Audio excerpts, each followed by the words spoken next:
Do you know that when we have to choose a spouse, and I'm getting to that now, when we have to choose a spouse, you know, there's people smiling at me here and I know why. They say, why weren't you here 20 years ago? Okay, it's fine.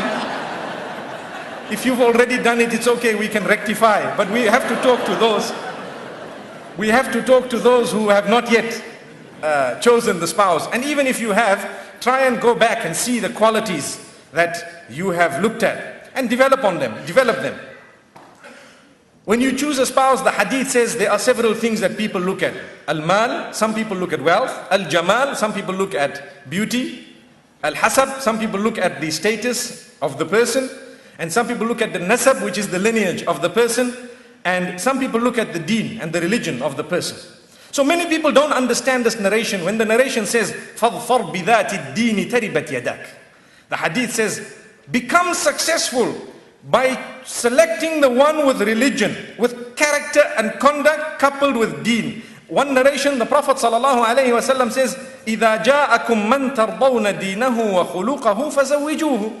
When a proposal comes from someone whom you are satisfied with their level of character and conduct, or in fact starting with the level of deen and character, then allow them to get married.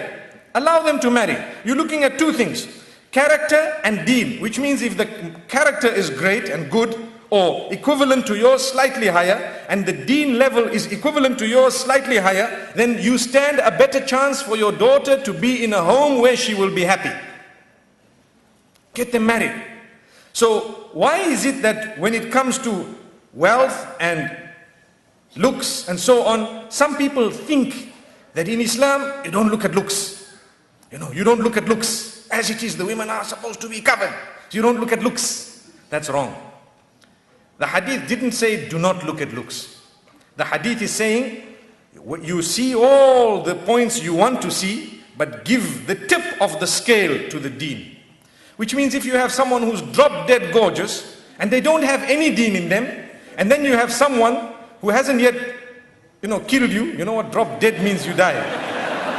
They haven't yet killed you with their looks, but mashallah they can, I don't know if you can say drop unconscious gorgeous. If that's a statement which is slightly lesser than the DD, So if someone comes and they are good looking, okay, they have a better deen in them, it is better for you to compromise the looks to a certain extent and make sure that the religion is intact than to go only for looks, because the plan of Allah is there will come a stage when that blemishless face will develop wrinkles. If you have loved the outward face, you will not be able to get along with that woman.